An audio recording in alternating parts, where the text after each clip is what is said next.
Okay, we're on. All right, thank you very much. I'm going to call the meeting to order. This is the meeting of November 16th. Once again, coming to you via Zoom. My name is Jim McCaffrey. I'm the chair of the board. Peter Main and Aaron Underhill, other members of the board. And then we have Mike Kaczynski, our town administrator, Karen Beret, our operations manager, and there will be other guest stars coming at a later time. With that, I'll start the meeting. The first order of business for the meeting tonight is announcements. I have a couple of announcements I'd like to make. And then I'll ask my colleague if he has an announcement he'd like to make as well. So the first announcement I want to make is just to, on behalf of myself, want to thank everyone who did such hard work to make the town meeting of November 7th such a success. Considering the fact that we had it on a Saturday and outdoors, it really went very well. And we were able to conduct the town's business in good order.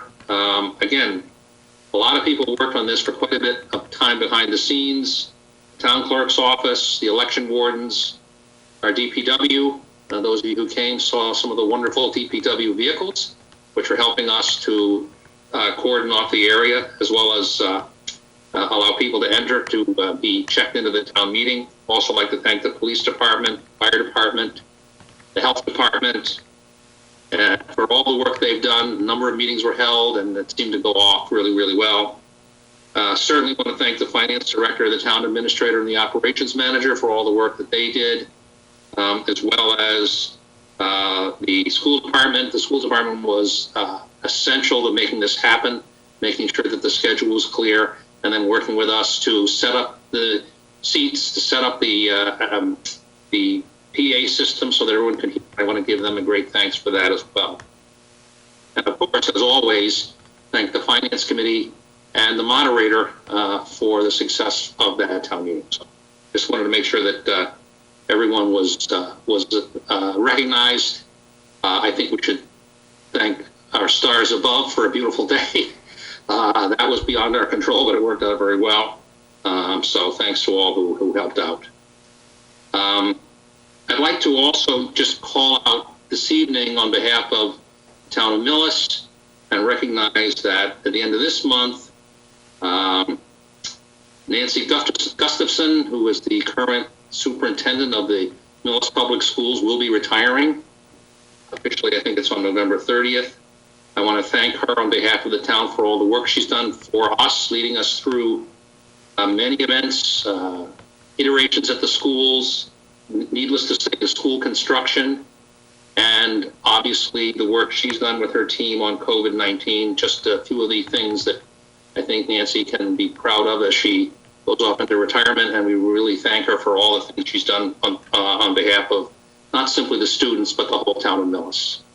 And of course, we'd like to welcome the new superintendent, Bob Mullaney, who's not new to town, but is new in this role. And we certainly as a board and as a town look forward to working with Bob for new opportunities to support public education here in Millis. So I just wanted to call that out because that transition is occurring at the end of this month before our next meeting. So I thought it was appropriate for us to do that tonight. We have another item that has come up that requires us to make people aware of it.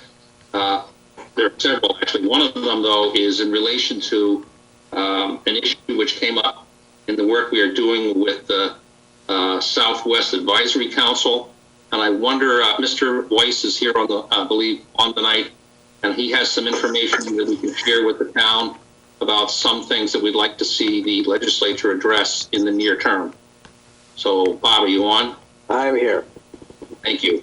Thank you, Mr. Chairman.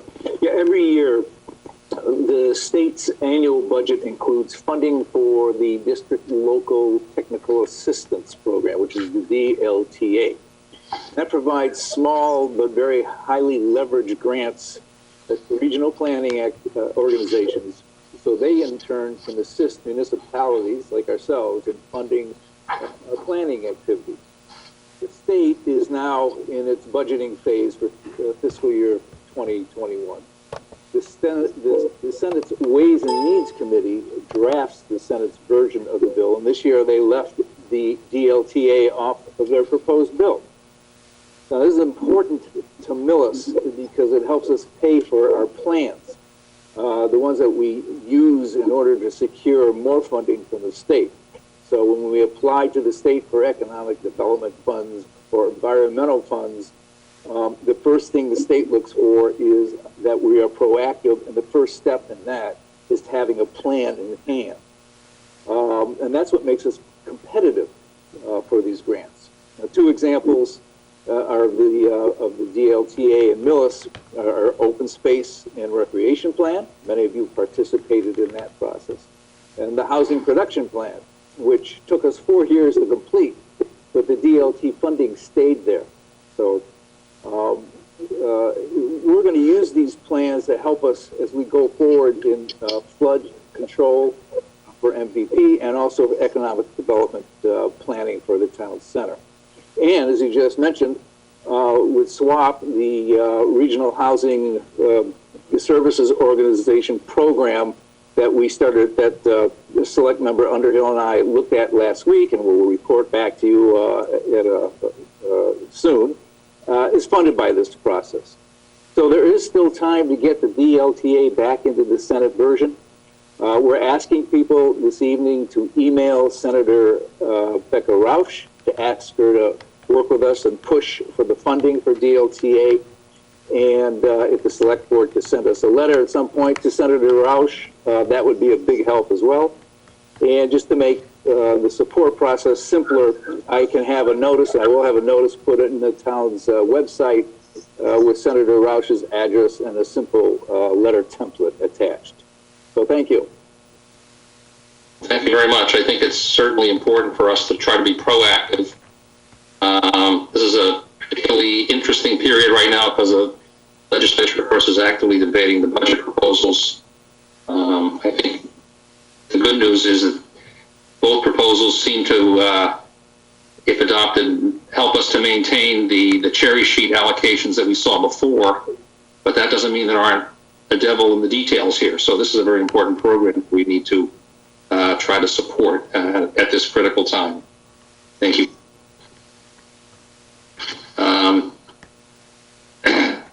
There's also a thing that I'd like to mention that relates to the budget process. The Mass Municipal Association has sent out a bulletin to folks about the current state of amendments in the budget. One of the critical items in that budget is an amendment which calls for the establishment of a PFAS commission to study the overall issue with PFAS and its relationship to water systems. I think that's a very important item for the town of Millis, as we know, and I think we ought to actively support that one as well. So I know other members of the board have access to the MMA information, and I think it's important for the town of Millis to weigh in on that one as well. Again, I think the budget debate is going to start tomorrow. Something they don't give us much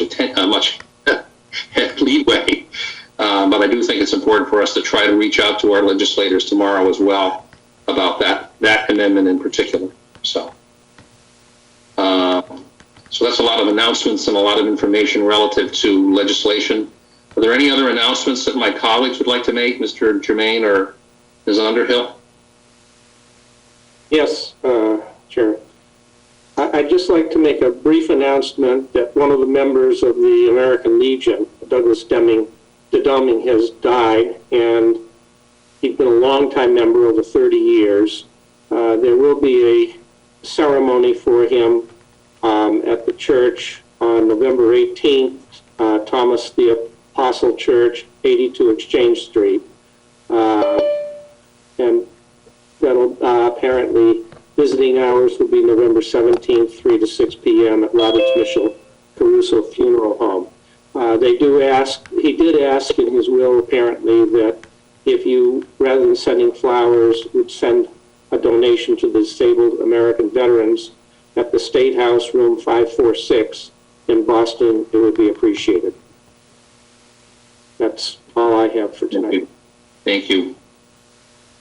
Any other announcements? Thanks. Okay, so then we'll move on to the first item we have on our agenda here, which is the Sustainable Materials Recovery Program. This is in relation to a municipal grant, and Mr. McKay, if you could outline for us this program. Thank you, Mr. Chair. This is a grant that we submit every year, and this year the town of Millis was awarded $4,550. This is almost the exact same amount that we received last year and the year before that. This is it's given out through the Mass DEP in the Commonwealth of Massachusetts. And I ask if when you look at the contract, if you go to page 3, and there's a point system there, and that's how you obtain, your amount. Each point is worth $350, and the town of Millis received 13 points.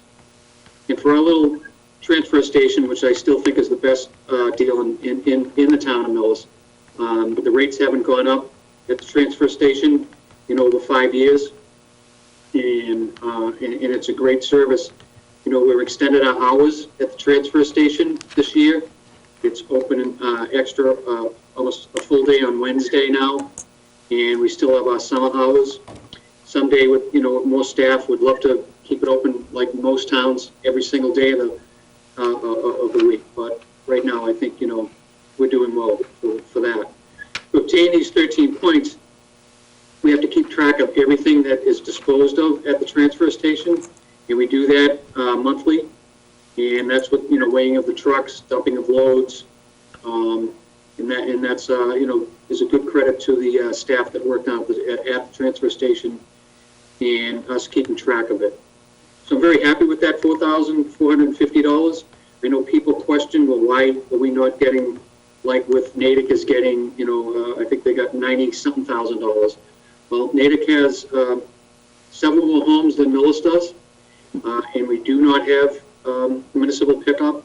This is for the transfer station and the trash and everything that is disposed of at the transfer station that the almost 500 families use the transfer station, and that's how we came up with $4,500. What I'd like to do with this, if you remember last year when we received this, I asked that we, I'll bring this forward further. We would like to get a compactor for the paper and cardboard. I thought we were going to be able to do it last year, but with the budget cuts at the transfer station, it just wasn't feasible to do that this year. But with this $4,500, and it is covered under this contract with the state, we will be able to do that this year. Excellent. Very good. Thank you. And of course, these things don't just happen automatically. It's the work of the department, the submissions, the review by the state, and then the grant authorization. So congratulations to Mr. McKay and his team for pulling this together, and we look forward to receiving the money and utilizing it to improve the operation at the transfer station. This calls for execution. Who's going to have to execute it? Would it be you or the town administrator? I can sign it. I've been signing the last several of them, so. Oh, okay. Well, I think, I'll just make a motion. I'll make a motion that the town of Millis accept this grant and authorize the director of the Department of Public Works to execute on behalf of the town. I'll second that. It's been moved and seconded. I will poll the board. Mr. McCaffrey, yes. Mr. Germain? Yes. Ms. Underhill? Yes. The motion is carried unanimously. Again, thank you very much, Mr. McKay. Next item we have on our agenda is appointment of a seasonal snow plow operator. Oh, I'm sorry, it's the appointment of on-call snow removal first. Mr. McKay. So I think I'm going to turn that over to Karen, because Karen did this interview with Mike. Sure. Sorry about that. Sure, that's okay. So that's so we Mike and I interviewed Samuel Lang last week. We interviewed him on the phone. Samuel, you may remember, The board might remember, he came in quite a while back. He was building bat houses as an Eagle Scout project for the town. So he's worked with Mr. McKay before. He's also worked with Paul Sims before.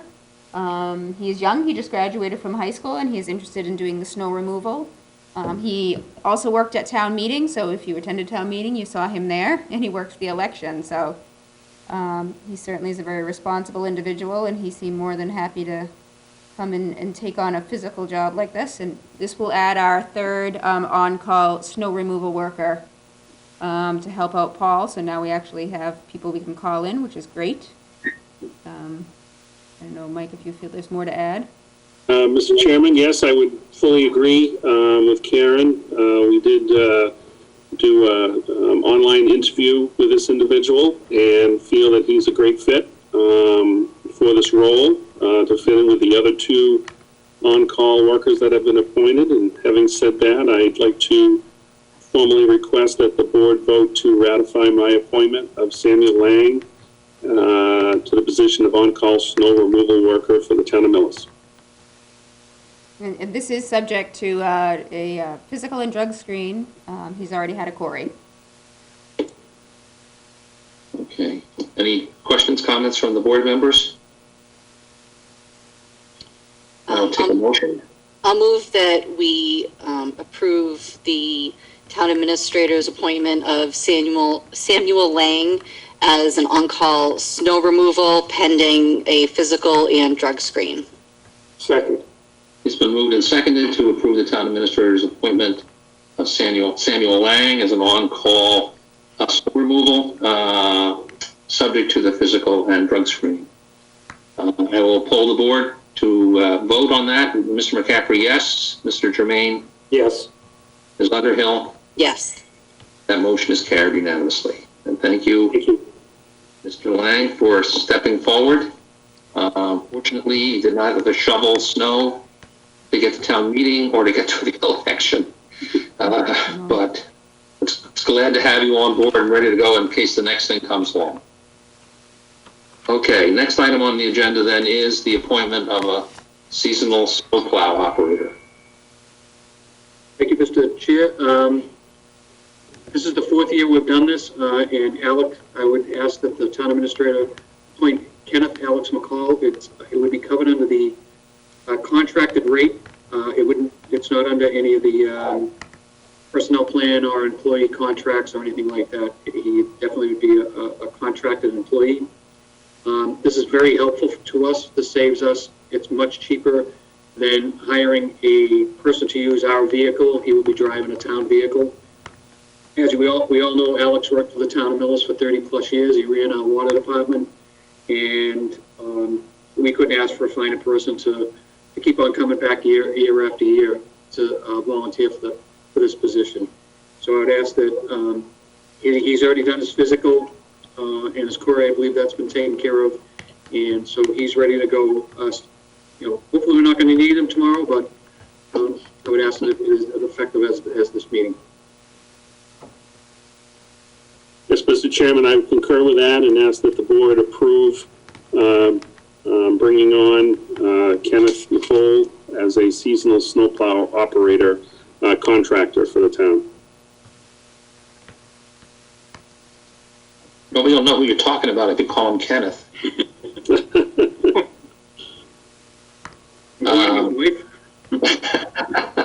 Right. Anyway, I mean, I agree with the comment here that certainly it's great to have an experienced individual willing to come in and help out.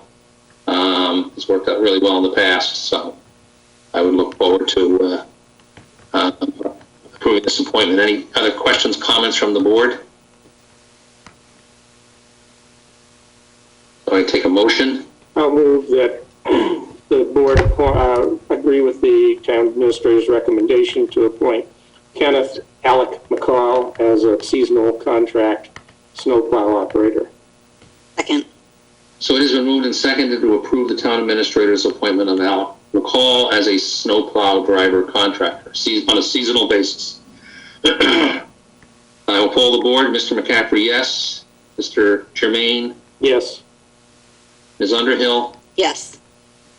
Motion is carried unanimously.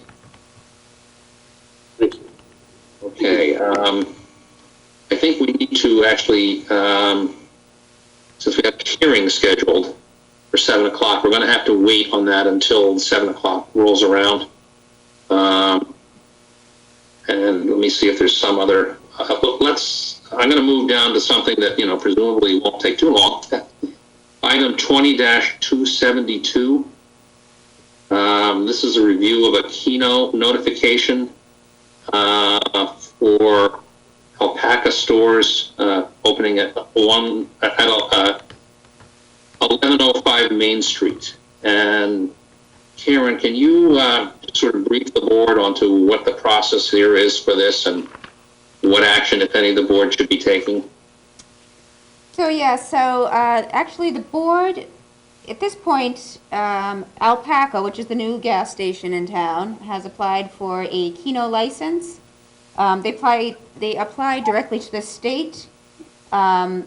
We only get a letter to the town as notification. The only way to say that we do not want them to have KENO, if the board wanted to do that, you'd have to have a pretty serious reason as to why you don't want them to have that. So this is more of just an information that they're planning on doing that.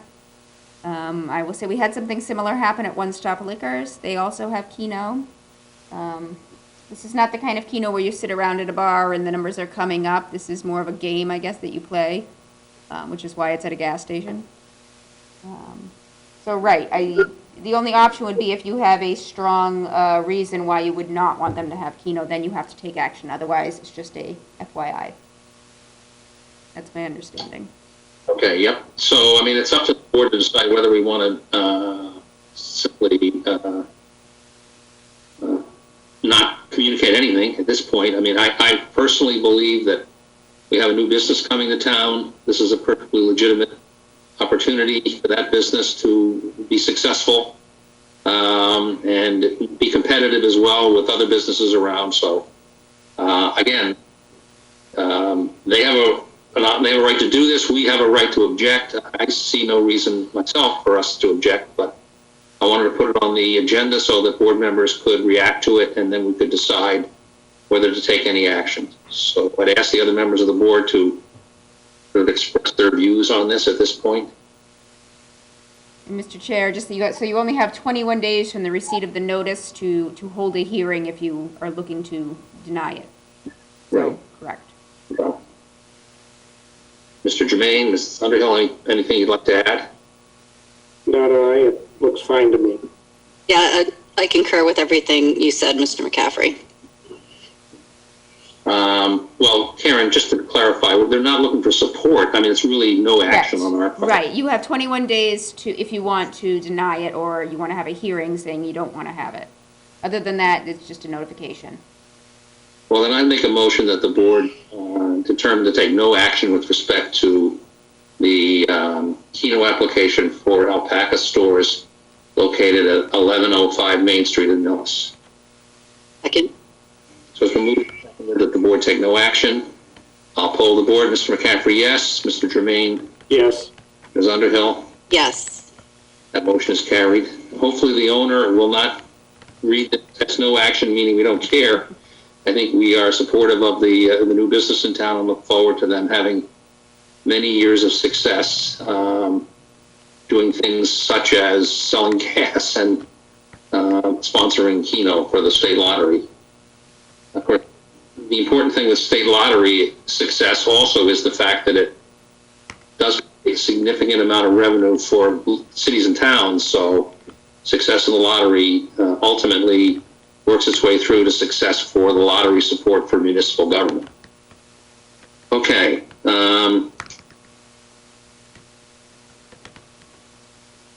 I still am a little shy of 7, but not too shy. It's 6:59. So maybe we could, Karen, if I could ask you to bring up on screen the notice of hearing from the Board of Assessors. Certainly. We could hold that hearing. This is a hearing relating to the tax classification for this coming fiscal year. Again, the tax classification is about whether or not the town will have a uniform tax rate applicable to businesses and residences, or if some other action would be taken. So this is a hearing that's held every year. One minute here. Not getting it yet. I'm getting there. Hold on, share. Just need to share my screen first here. Okay, now I can get to it here. Here we go. Scroll through.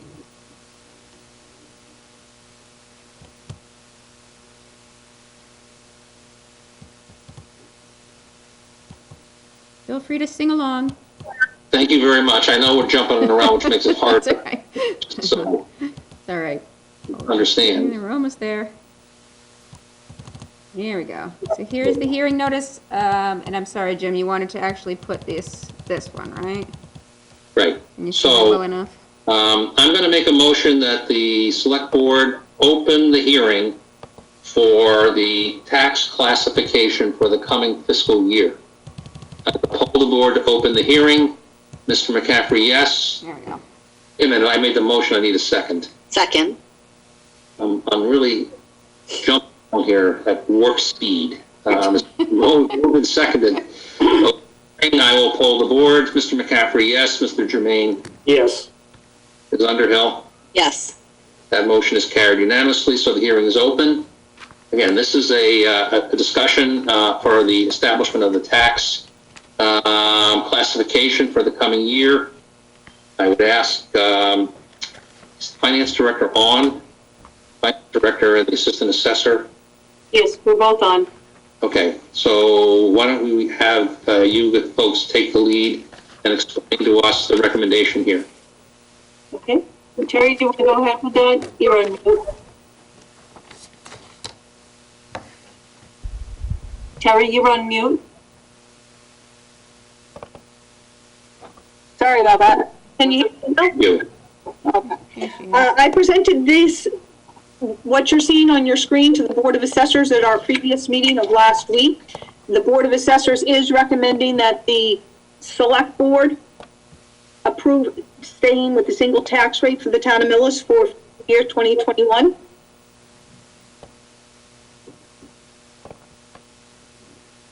Okay, and Any questions for me, or? yeah, I think that if you could just share with us, I mean, at some level, this is really whether the commercial real estate is taxed at a different rate from the residential real estate. But I want to make sure that people are aware of the fact that that kind of approach is usually taken by communities with a much larger percentage of commercial real estate. Yeah. Correct. Yes, in Millis, the commercial, industrial, and personal property is less than 10% of the tax base. It's actually 8.503% of the tax base. The remainder is residential. When you have a tax base that's that much residential and that little of commercial and industrial, you more often than not stay with a single rate. And Millis historically has had a single rate. Very good, thank you. Questions from the board members? No questions. No questions from me either. Okay, I would ask if is there anyone from the public that we see that wants to comment?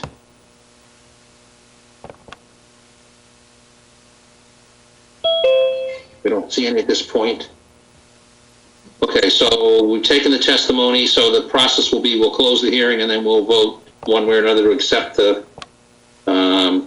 recommendation. So I make a motion that the select board close the hearing for the tax classification for the town of Millis. Second. It's been moved and seconded to close the hearing. I'll hold the board. Mr. McCaffrey, yes. Mr. Jermaine? Yes.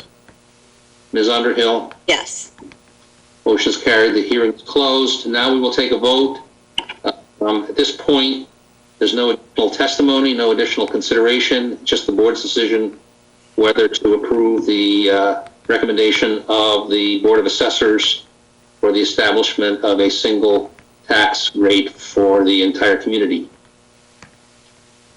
So I would take a motion. It's easy because it's written right here. Karen? Okay, sure. I move that the town approve a single tax rate for the fiscal levy year 2021. Second. It's been moved and seconded that the board approve the single tax rate for the fiscal levy year of 2021. I will poll the board for that vote. Mr. McKenzie, yes. Mr. Germain? Yes. Ms. Underhill? Yes. That motion is carried. So we've established the single rate tax classification. We very much appreciate the assessors helping us by actually writing the motion. It's certainly something that we would urge all others to do.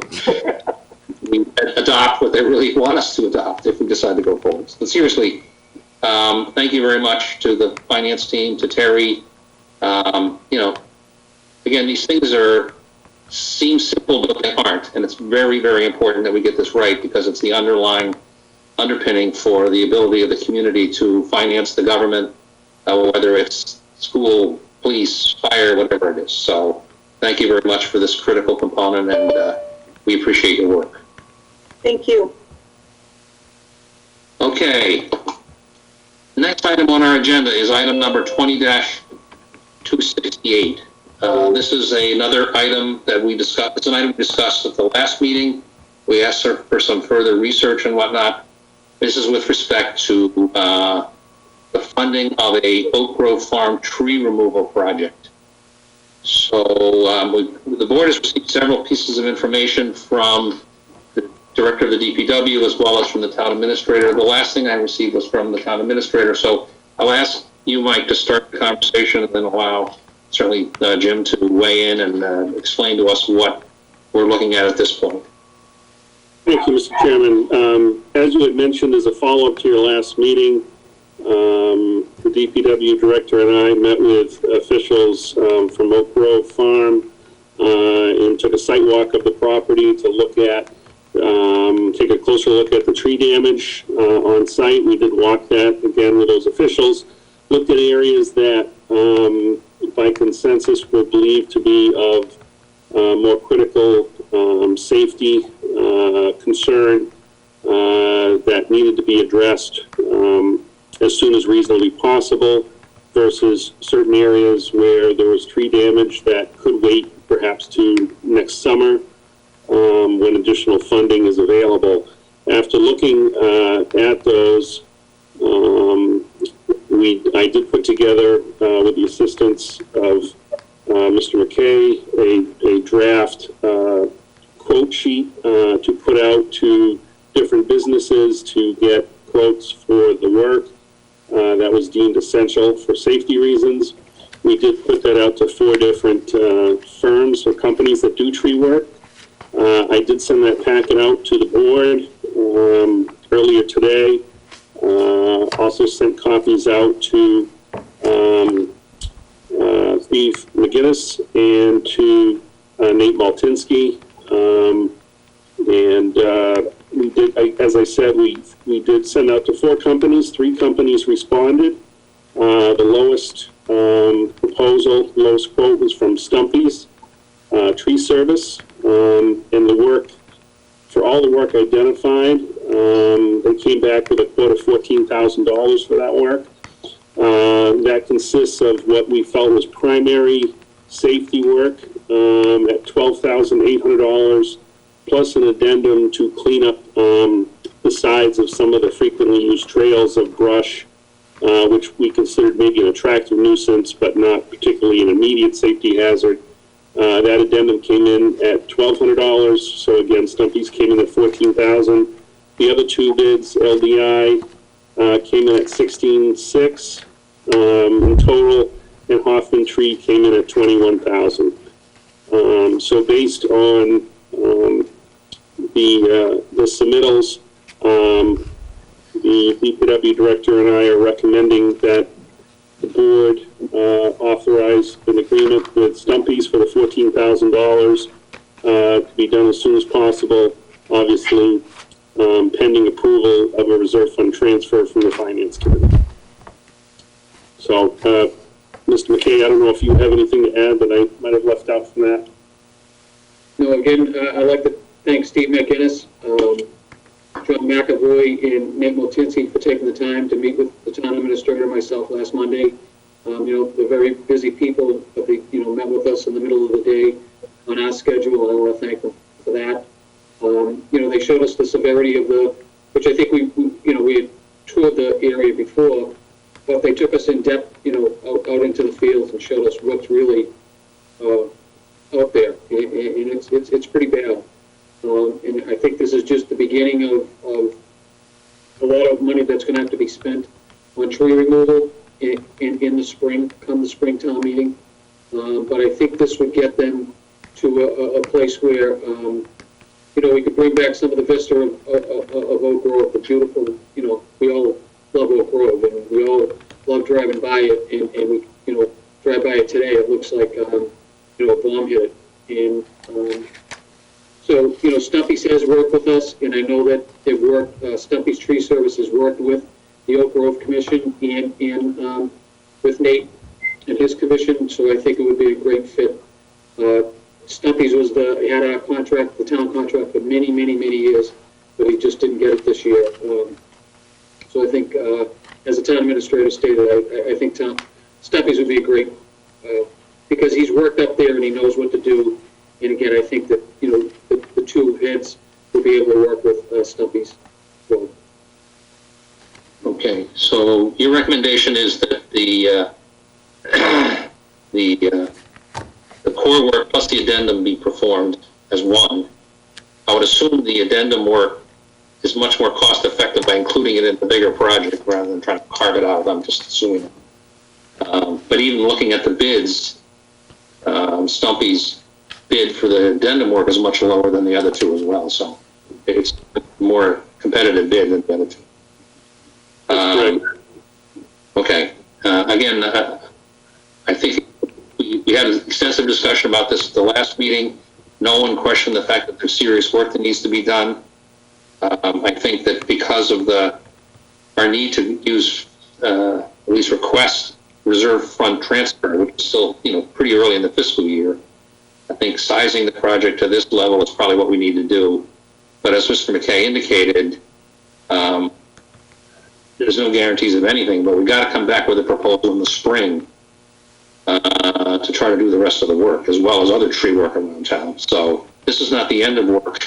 It's just, from my point of view, what we can afford to get done at the most, quickly, and again, to restore the property. I mean, seriously.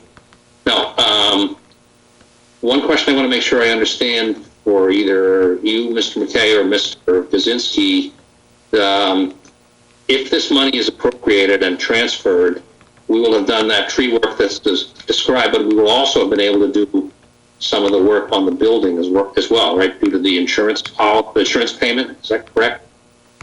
That's correct. The insurance funds will cover all the damage to the building, to the light fixtures, to the electrical box.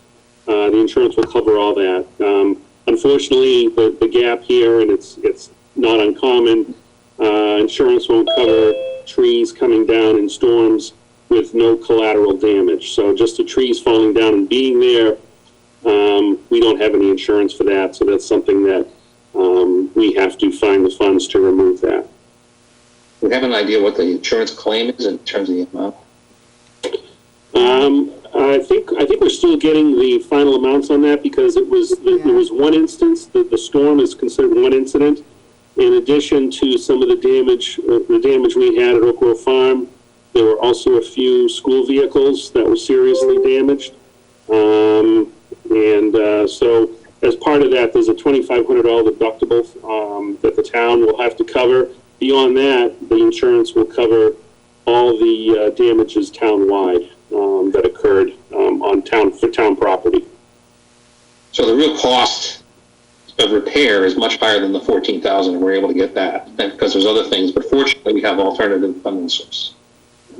Yes. Okay. Questions from the board? Mr. McCaffrey, I was just going to add that a lot of that is already underway. They've already replaced some electrical wires going to the building, the sign, and whatnot, and it is adding up quite a bit. I would say you're going to be close to $15,000 to $20,000 when all's said and done.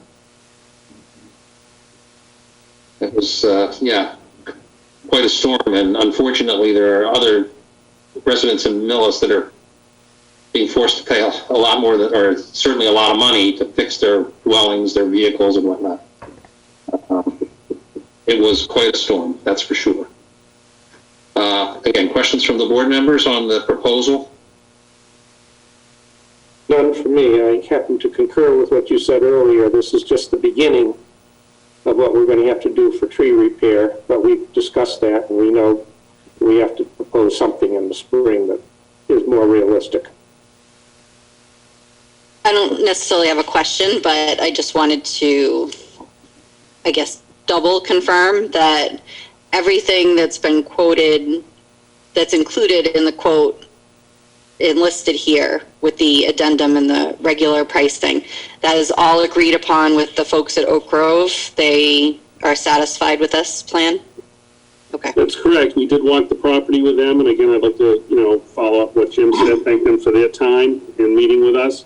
But we did go over in detail the different areas that need to be addressed. We felt as soon as possible, as well as the discussion of other areas that needed attention, but it was not an immediate health or safety concern. So they were in agreement that the areas covered in the scope are the areas that needed the immediate attention. Thank you. Okay, so are there any other folks listening in that like to weigh in on this, either from the commission or the historical commission or the public?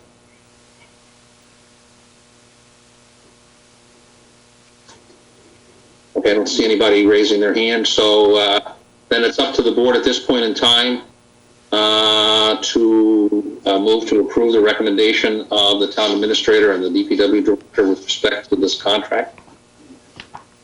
So for a motion.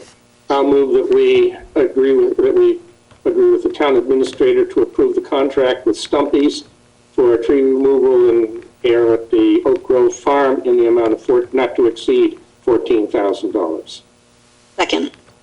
So it has been moved and seconded for the town to approve the town administrator's recommendation of awarding the tree contract to Stumpy's for work at Oak Grove Farm in the amount not to exceed $14,000.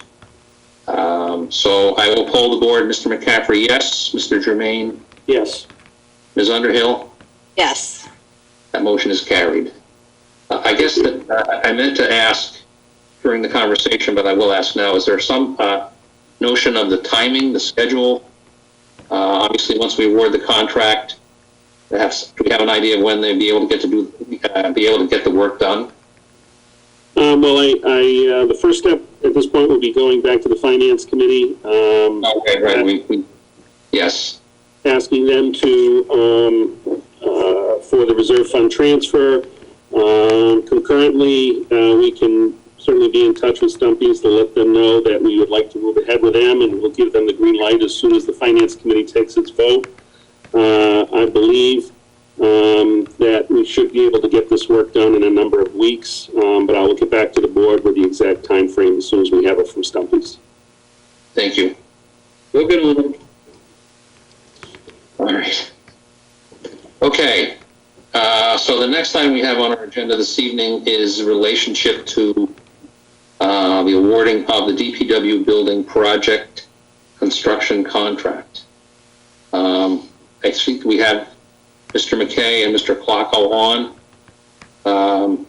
One of you gentlemen would like to speak to it first. I'll ask Mr. Klockow, I guess, if he would like to speak to us about this contract proposal. Bill him. Sure.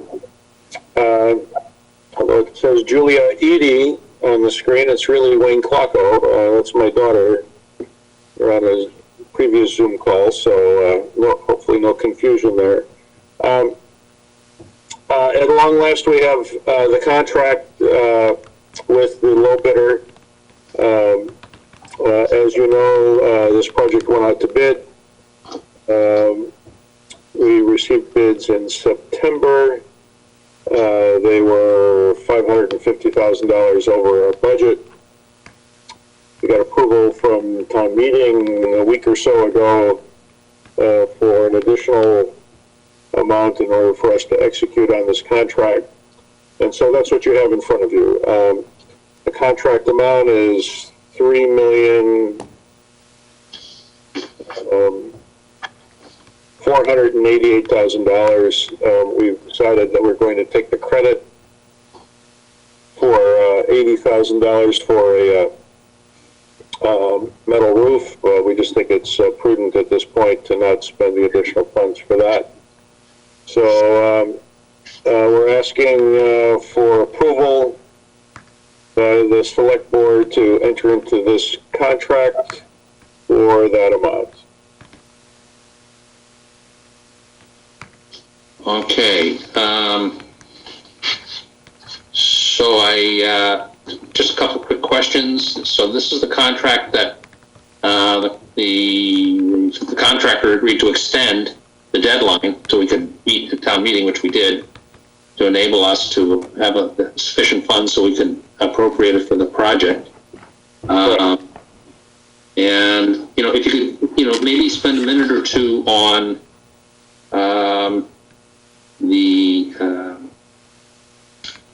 a town meeting after the additional approvals and whatnot, we do have a cost of the project, which is well in excess of this number. And if you could just give people a sense of what else is involved so that we can continue to be transparent and let people know where we stand on the project expenditure.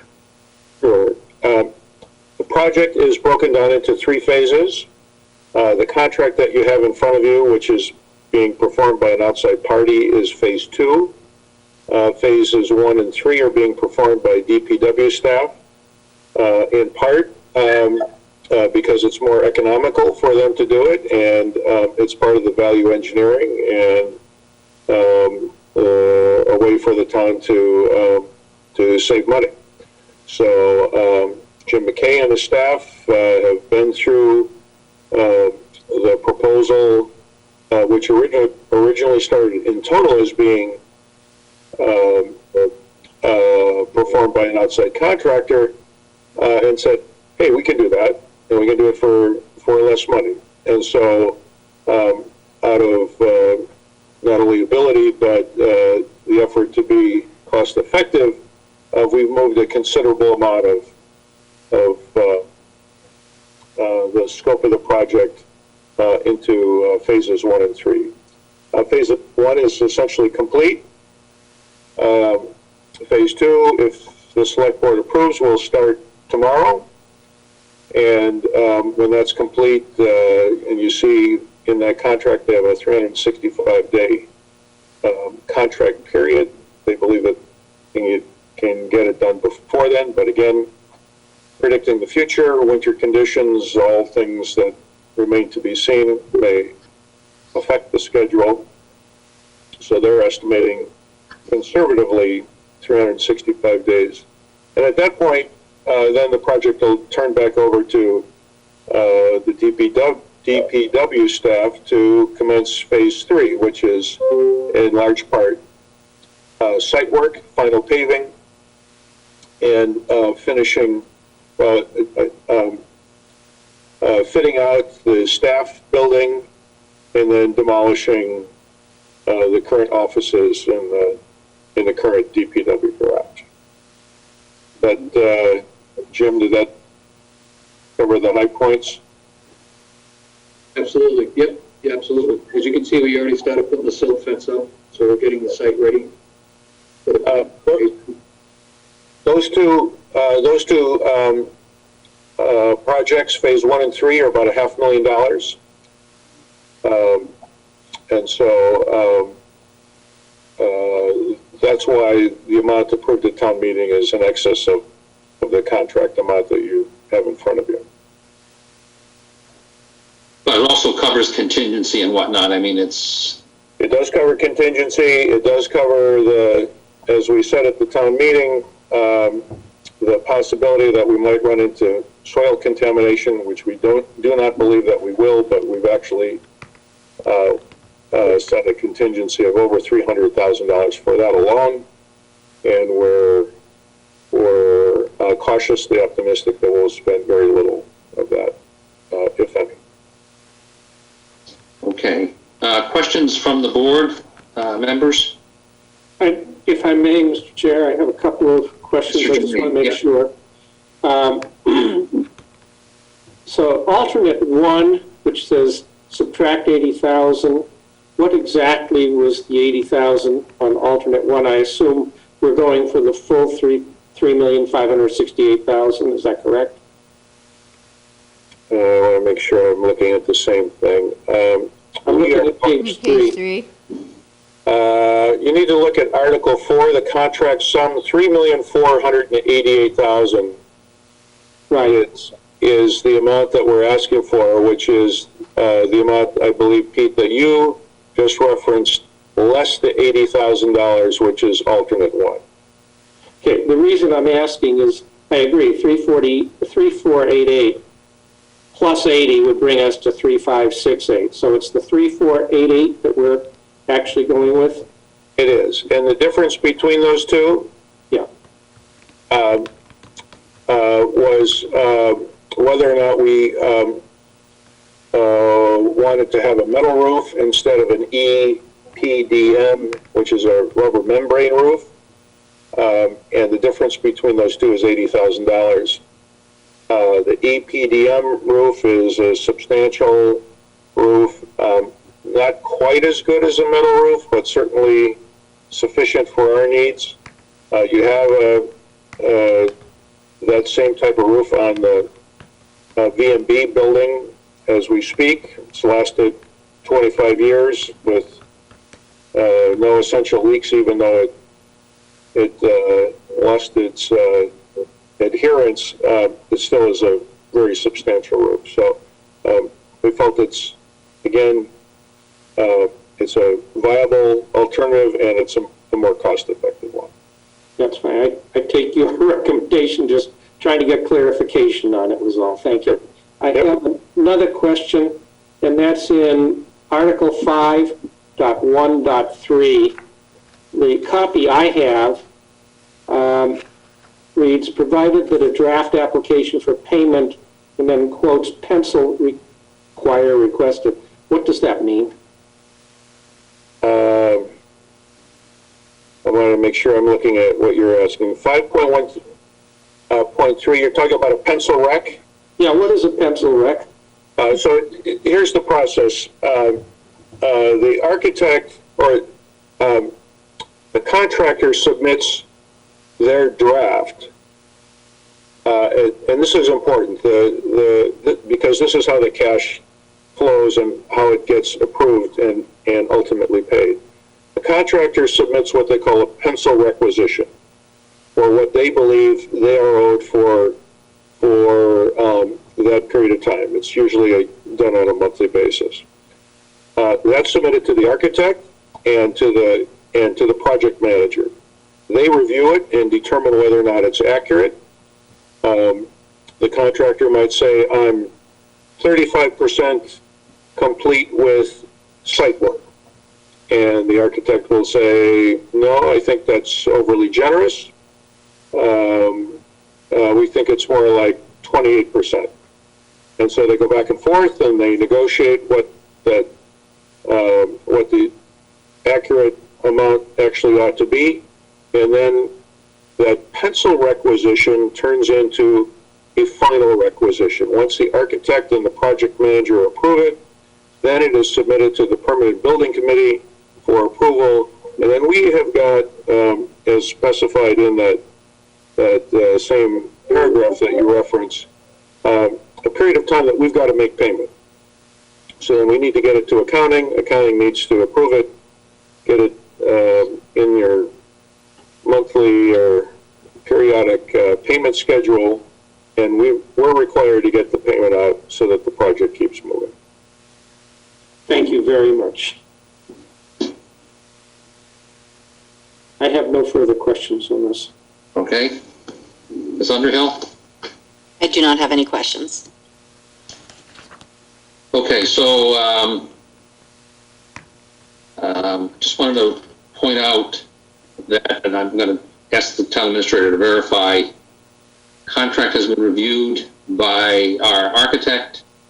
The contract has also been reviewed by our town council. What was initially drafted by town council and has been approved. So it's ready based on legal opinion and the review of permanent building committee as well as the architect to go ahead and get signed. Is that correct?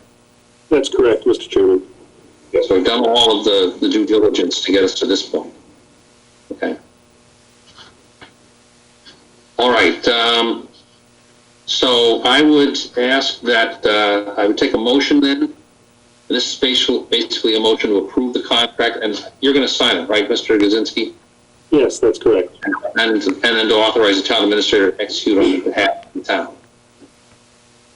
I'll move that the board authorize the town administrator to authorize this contract for the building of the DPW facility in an amount not to exceed $3,488,000, subject to additions and deductions as provided in the contract documents, that the contract will be completed within 365 days. And I guess that's it. We need to identify who's getting the contract. And this will be for, you'll have to give me a second. Scroll JJ. Between the town of Millis and JJ Cardosi Incorporated, 150 Amaral Street, Riverside, Rhode Island. And it's for the Millis Department of Public Works renovations and additions. Second. So it's been moved and seconded for the town to authorize, for the town Board of Selectmen to approve the contract and authorize the town administrator to sign on the town's behalf in the contract between the town of Millis and JJ Cardosi, Inc. for the Millis Department of Public Works Facilities Renovation and Additions. So I will poll the board to approve this contract. Mr. McCaffrey, yes. Rain? Yes. Ms. Underhill? Yes. Motion is carried unanimously. One related question, now that the contract is approved. This is for Mr. Clacco. We have in the past, when we engaged on these substantial contracts, addressed what is unfortunately a shortcoming in the change order bylaw, which we always say we're going to fix and we never do. So I know we have raised the change order authority for the town administrator to sign. Is that something you want us to try to do as well for this project? It is probably more critical for this project because we will have numerous vendors because of the self-performing of work by the DPW. We're going to be entering into lots of purchase orders and things other than just one major contract. So we need the authority for the PBC to approve those transactions, and both Mr. Gazinski and I, if the board so chooses, to approve those as well to whatever threshold you are comfortable with. And I would suggest if you're 50,000 for the school, is that needed for this one? Yes, I think that authority that we had for the school worked well, and it would be my recommendation that you do the same. Okay, I do want to get that done quickly rather than us coming back and finding that we missed the boat here. Again, for purposes of the public, this is just it's really a process question, because the erratic schedule, if you will, or the schedule of events where the Board of Selectmen actually meets can go several weeks or at least 2 weeks between items. And the bylaw generally provides that the board would have to approve change orders. I believe it's above $10,000, and to do that and to make people wait for 2 weeks or 3 weeks or whatever is simply not a way to administer the construction of a large project. So we have taken independent action on the last project, and we're going to do it, I hope, tonight for this one as well. And then I will ask the town administrator to remind us in the spring that we ought to change the bylaw so that the town understands because it has to be updated. I mean, it's 30 years old and it's just not realistic.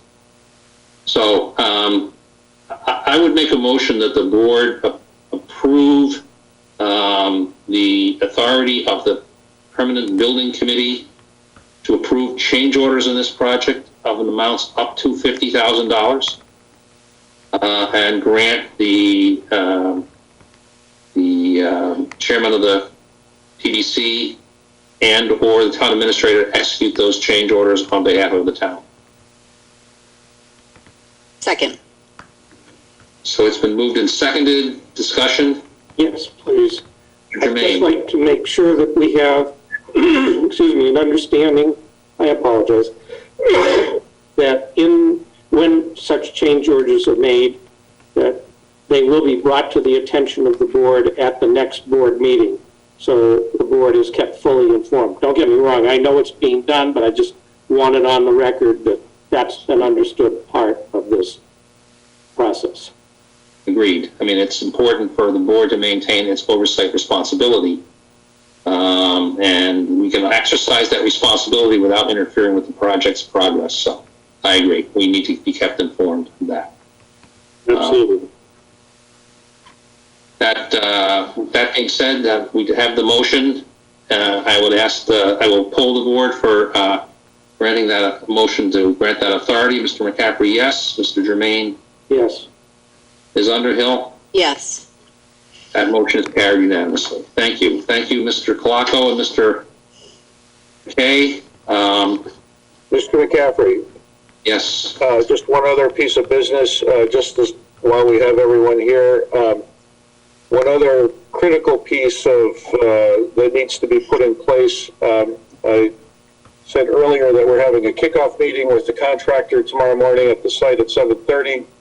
The contract that you just approved starts with the execution of the contract, so that will start tomorrow as well.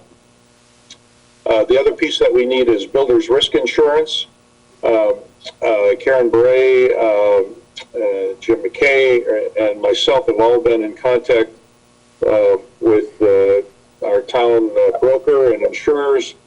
We have 2 quotes. And I would say now that the contract is approved, that we would direct Karen to advise our broker to bind coverage effective tomorrow for both those buildings. I believe both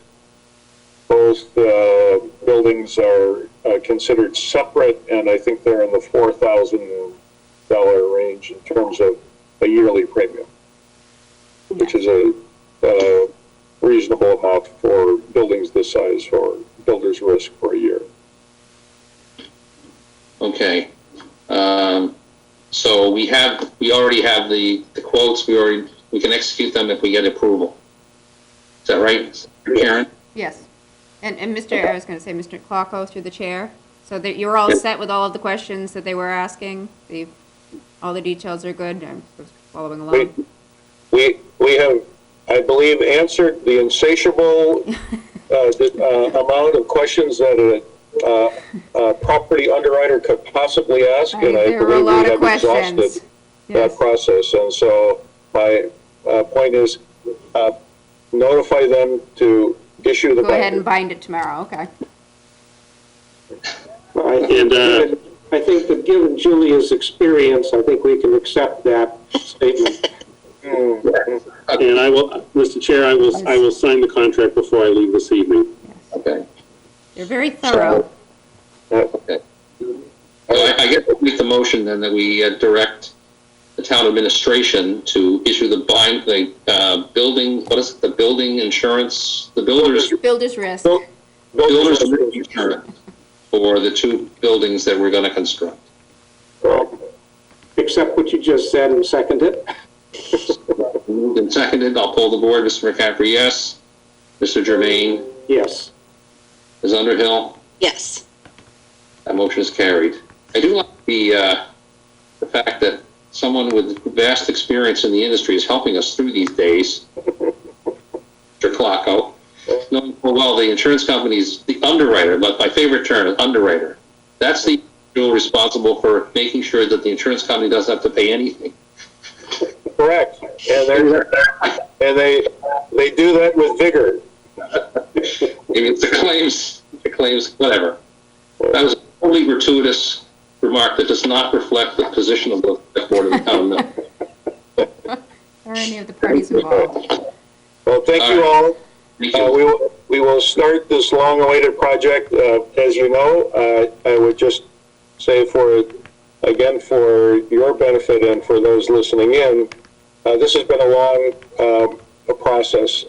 Started with improving the health and safety of the people who work there. And so they've been more than patient. This is long-awaited, and we should all be happy that this is starting tomorrow.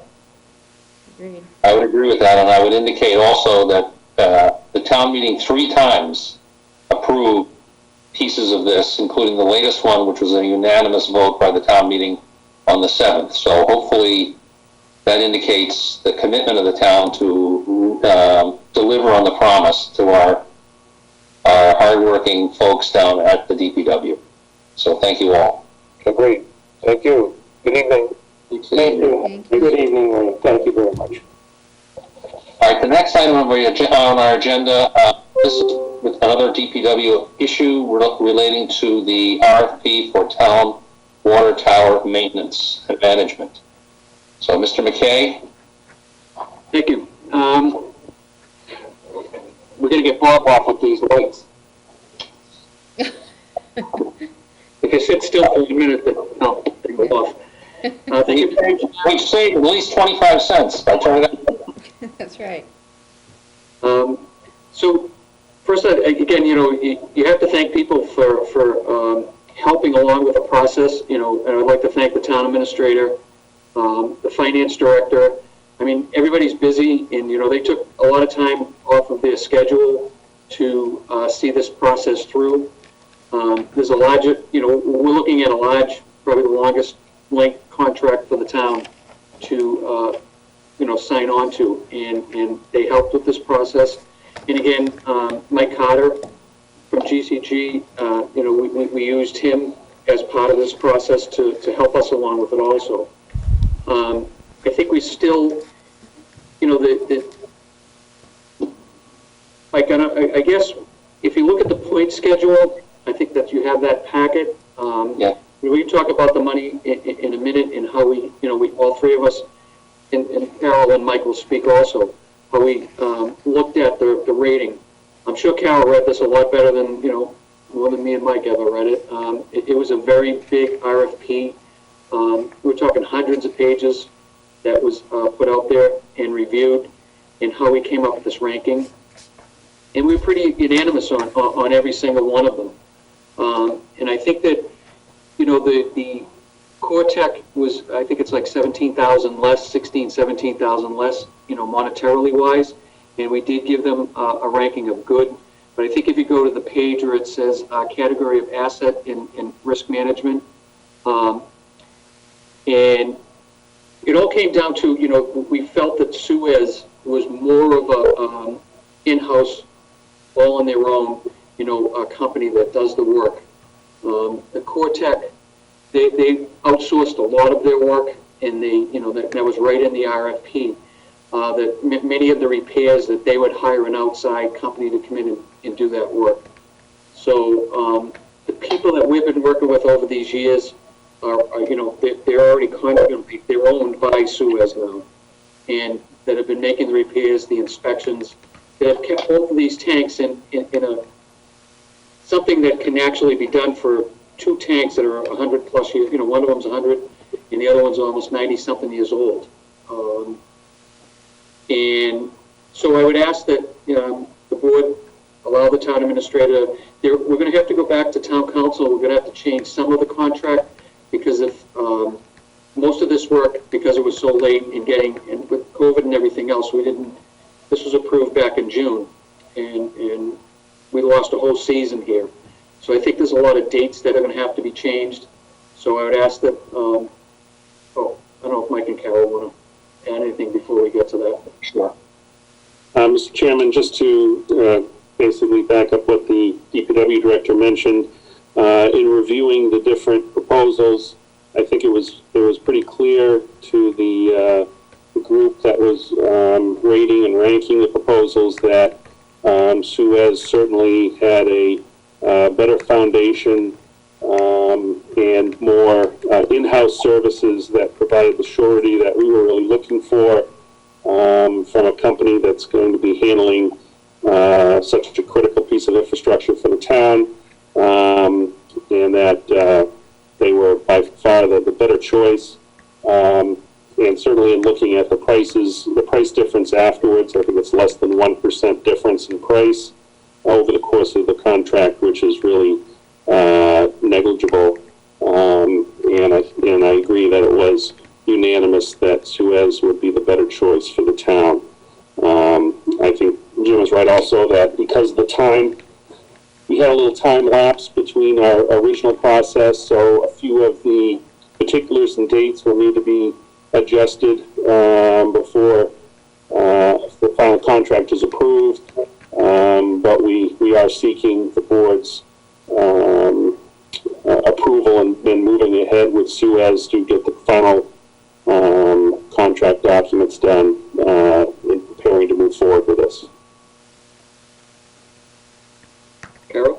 I don't know if Carol has anything to add. No, I agree with both of you. The biggest item was the fact that Suez had their own established personnel to do the work versus hiring out as subcontractors. The other company seemed to be, it was just going to be a general contractor subbing out everything instead of somebody taking responsibility for the whole project. So in closing with that, Mr. Chairman, I know there was a big question, and I think this came up at town meeting, and it is in the contract. 3-4 years from now, if we can't fund this, if we find that it just things go south and we just can't fund this, that there's no penalties for stopping this contract, and I think that we'll have to make sure that our town council does review that part of it, but. We can end this contract if we feel it's not going the right way, or if we see that it's not, what dreamt up to be. So, and there will be no penalties for backing out of this contract. All right. I have a couple of questions, and then I'll ask my colleagues questions and observations. We received a copy of the letter from GCG. To town, to Mr. McKay, and categories of evaluation, and a point system was created in order to make a qualitative evaluation. Got here is a score differential of 30 for Cortec and 50 for Suez. But as I was reading the category, we were going to get a score of 3, which is highly advantageous, 2, which is advantageous, 1, which is not advantageous, which I assume is a neutral, and 0 is unacceptable. So there were a couple of categories where, well, first of all, the contract, the firm that you were recommending scored as high as or greater than the other firm in every category.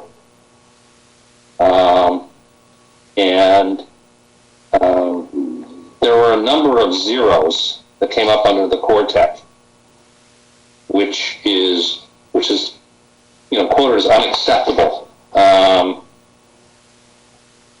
So I guess what I'm trying to get at is if they were unacceptable in a number of critical categories, it seems to me it would be not a good idea to award them the contract, particularly if the difference is over a period of how many years? 10 years? Or is it 20 years? I can't remember. 15 years for a difference of, $10,000 or whatever it is. It's just not meaningful. I would ask it a different way. It seems to me the value of the Suez bid is substantially greater than the value of the Cortec bid. Is that correct?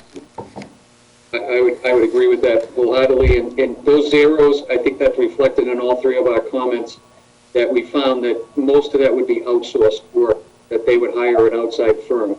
And as we know with the Farm Street tank, we're in this predicament that we're looking at a $1.8 million contract because of the leaks at the Farm Street tank, because we hired a company from New York that just, we can't get them back. And part of that is they will fix those leaks with their own staff within this contract. Right. So they're not a general, as you said. They are the contractor. Okay. Other questions from the board members?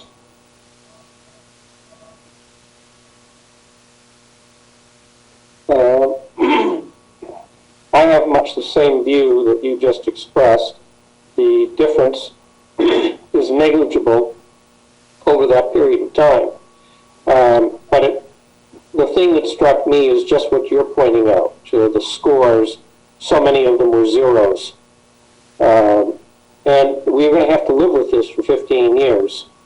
And I have to trust what our DPW in particular department believes, which is that Suez appears to have all the qualifications. And I believe you've told us previously that you've checked them out, and they've worked in other towns and have received high marks for the work they did and are doing. So that makes me more comfortable.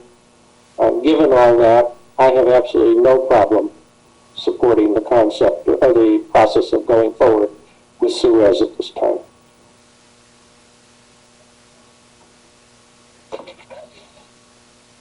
Ms. Underhill? I concur.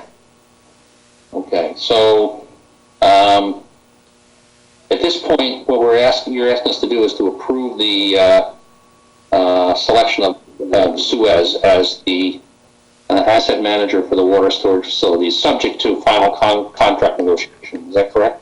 Yes. That's correct. Okay, so I would make that motion that the board approve the recommendation to engage Suez Advanced Solutions Utility Services Company, Inc.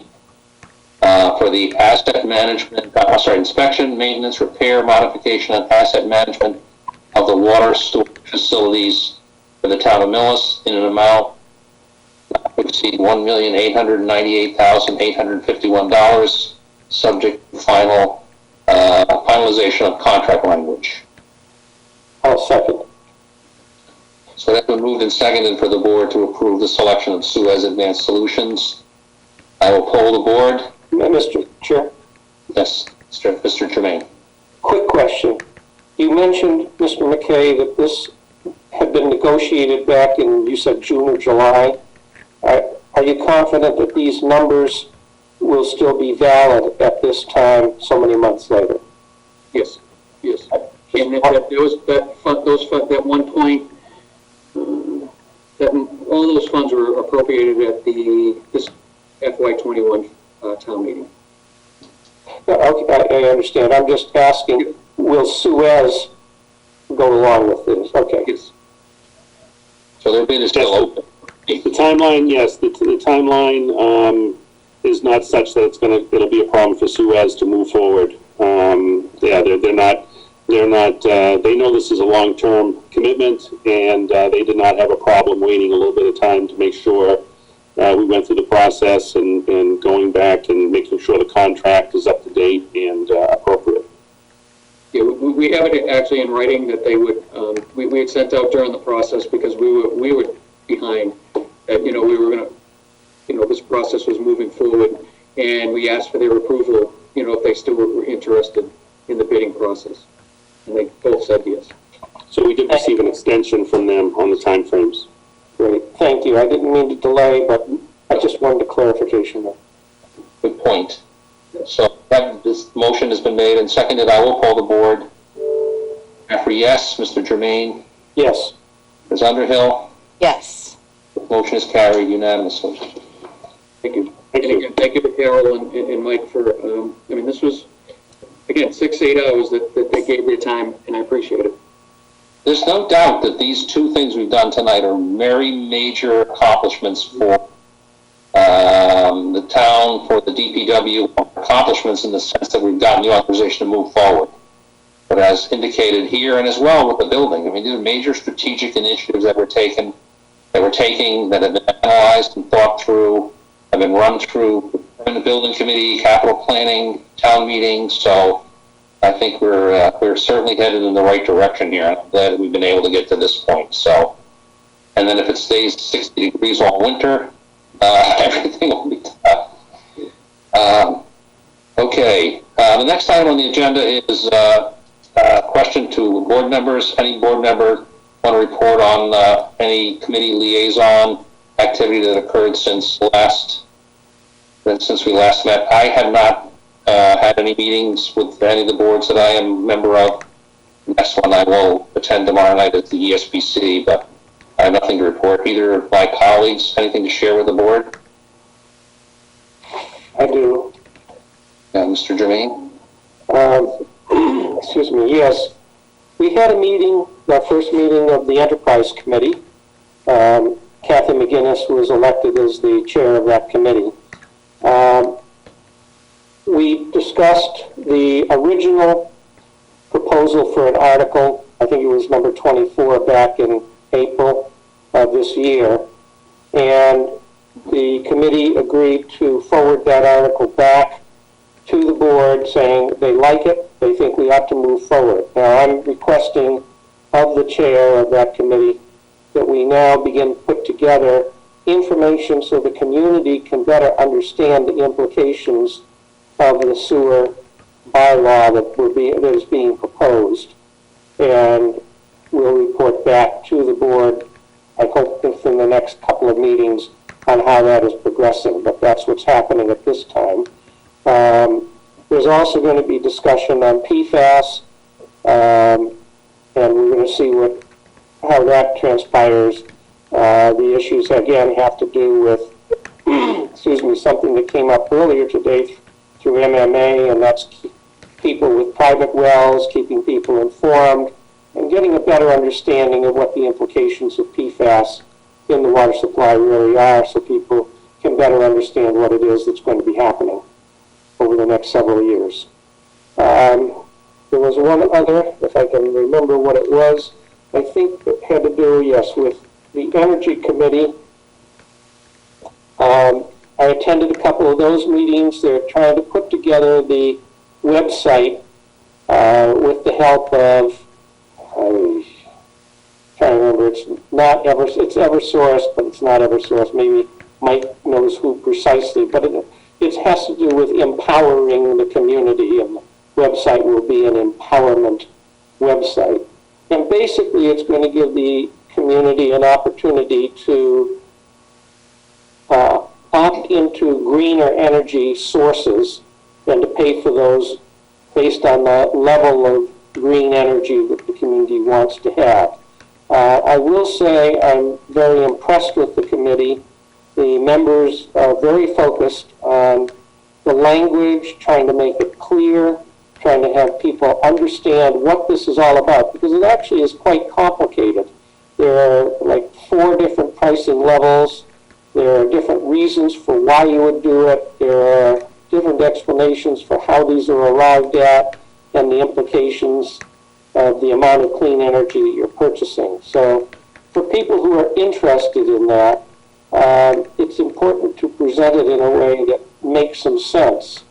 And I have to tell you, it didn't make a lot of sense when I first was looking at it, even though I have some familiarity with the subject. But the committee members are doing, I would say, an excellent job of trying to make that clear, structured, and giving people an understanding for how the rationale works out and how they might select the options. That's still continuing. I think they're trying to finalize it within the next week or so. I hope to be able to report back to the board on that, perhaps by our next major board meeting. Great. And if you think it's appropriate, we can certainly invite them to participate at that meeting. I think that's an excellent suggestion. I think that would be very good for them. And I think likewise, when the Enterprise Committee gets to the point of putting together the information packet, so whatever we end up with, excuse me, coming out to the general public on the bylaws that are being proposed, it's probably worthwhile to have discussions with the board on that also.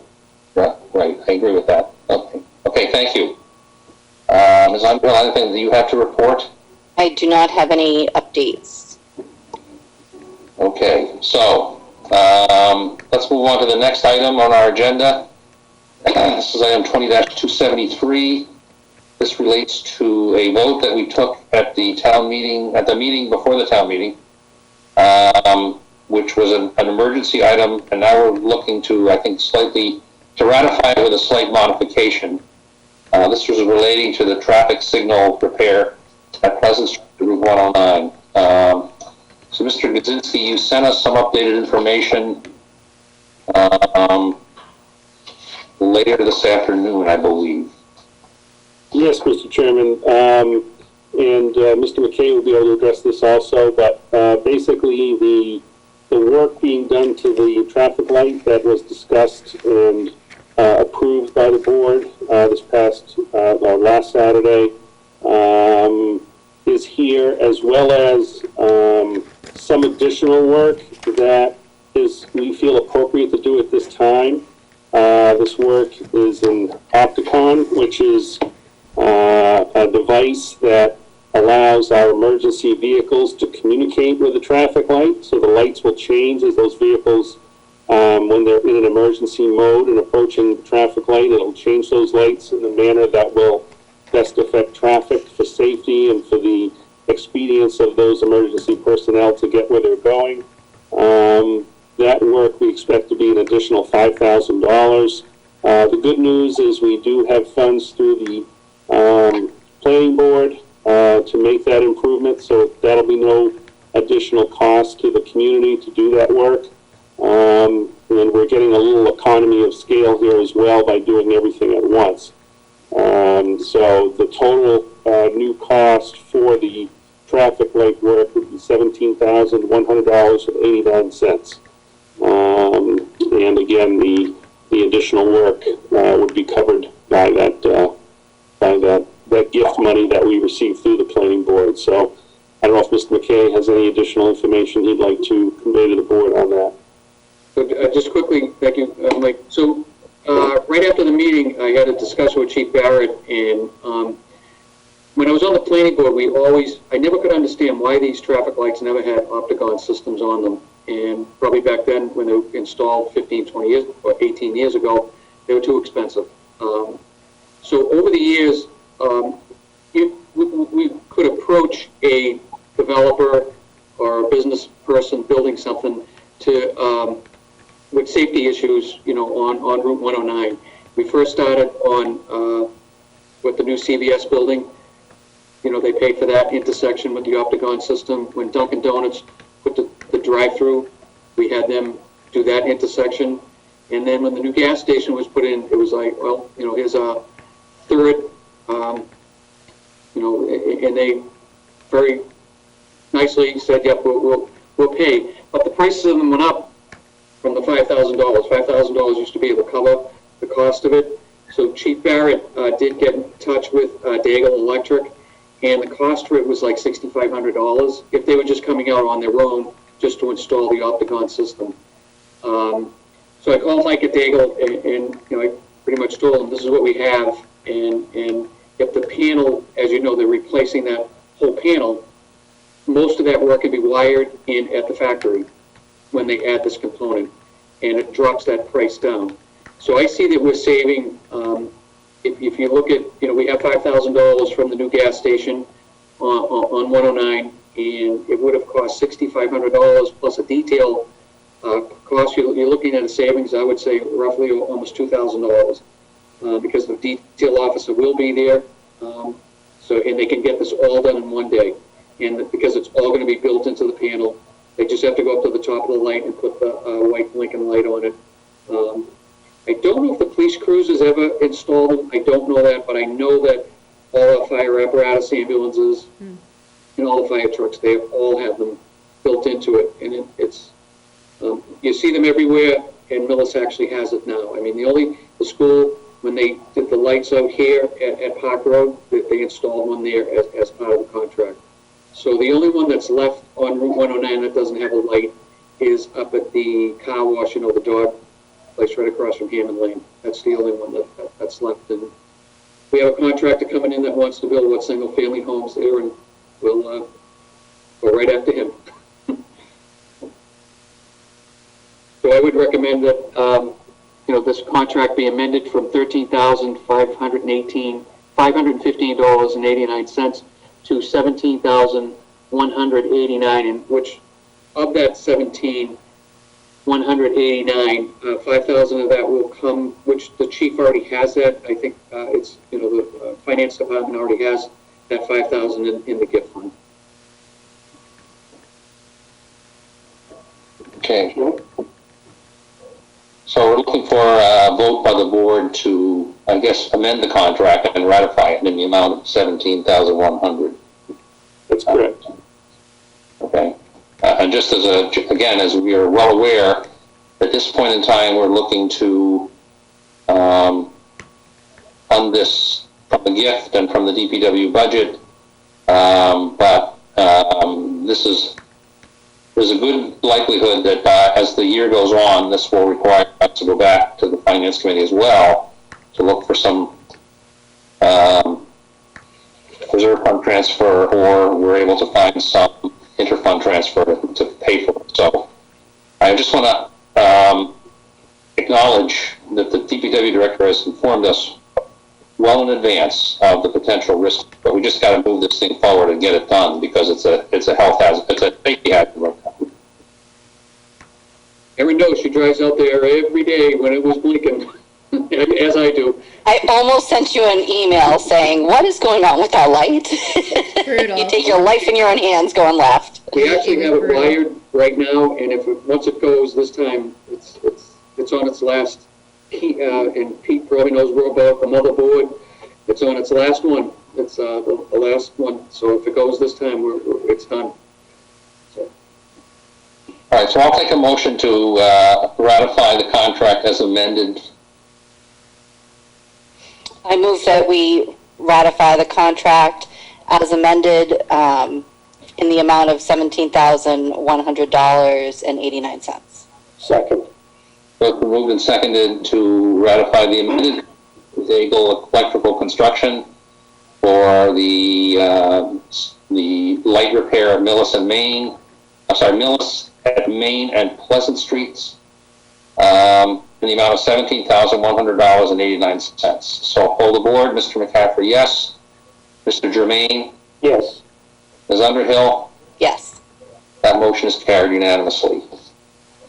Safety number one. Thank you. Okay. All right. The next item this board has on the agenda will be a move to executive session.